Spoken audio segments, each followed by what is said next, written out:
So here's what I'm going to do. I've been working on something. Of course, I'm always working on something. But when you think about a golf swing, the golf swing has to have width. Width meaning you can't pick it straight up and drop it straight down. A golf club goes up and down as it arcs on a circle. So each golf swing has where the golf club is with the ball is going to go back and up and around. It's going to go down and around. And it has to do that on a circular motion.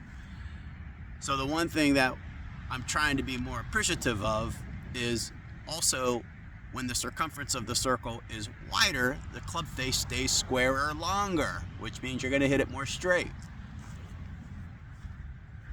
Now, if you can create speed and power off of a wider arc, because most people are just thinking, well, hit down.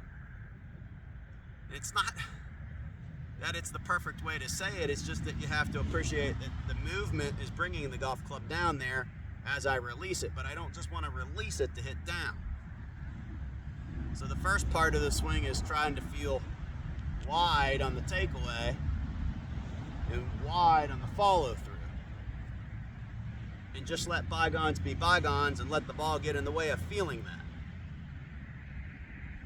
that. The amazing thing is, without swinging harder, I'm picking up distance because I'm hitting it more solid. And you don't have to swing hard, I just have to swing in control. So the reason I'm videotaping at this camera angle is so that you can see how I'm feeling this big wide takeaway. Now what it'll do in the interim of doing that is I can feel like I'm turning and reaching all at the same time. So it's a turn and a reach. It's not a lift and no turn. It's a turn and reach. And I'm trying to keep my hands out of it as much as possible.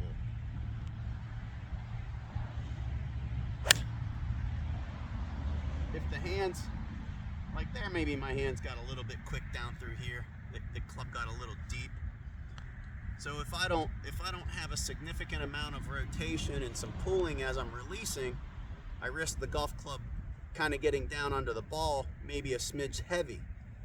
But in all honesty, I'm not too worried about that. I just want to keep my hands passive while I feel the width and pretty much naturally let my hands catapult at the right point in time.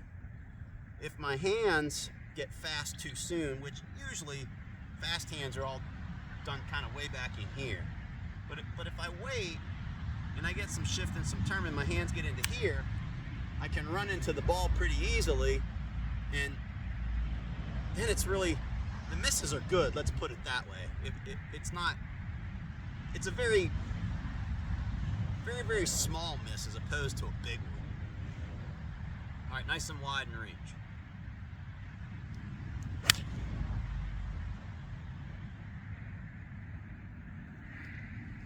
I mean, that's perfect. I'm hit like 10 yards further. I go from a 7-iron that's about 155 to a 7-iron now that's traveling like 160, 165 just by doing these feels. And is it perfect? Probably not. It's probably not exactly the way that I want it, but I'll put it to you this way. It's a heck of a lot better.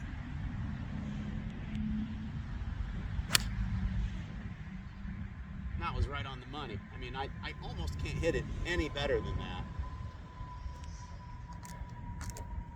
Once you get control of, or you understand the technique, and you get control over the technique, then you have to have just some good tempo.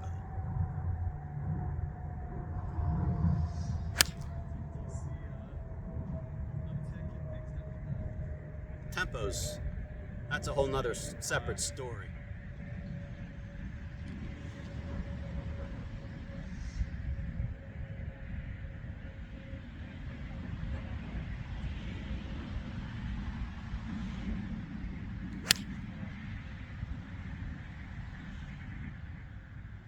Beautiful, right on the money.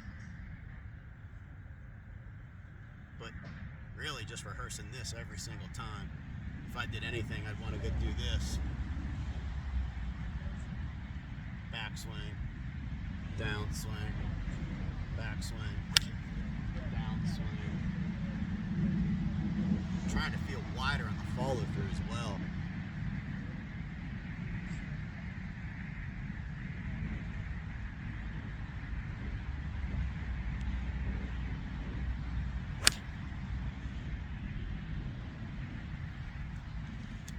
That was like a buttercup.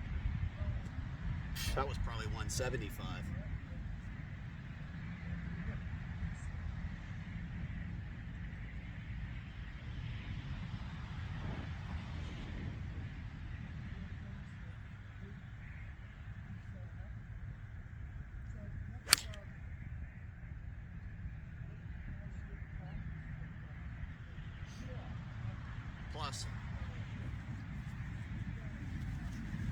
Plus it actually helps that I don't have any soreness today too. So when your body is feeling good and it's comfortable and it's relaxed and you're able to move more freely, it makes everything boatloads easier on you. So you have to kind of keep that in mind. If you woke up this morning out of the wrong side of the bed and you're all stiff and sore, good luck. So trying to stay flexible is another big part of the story.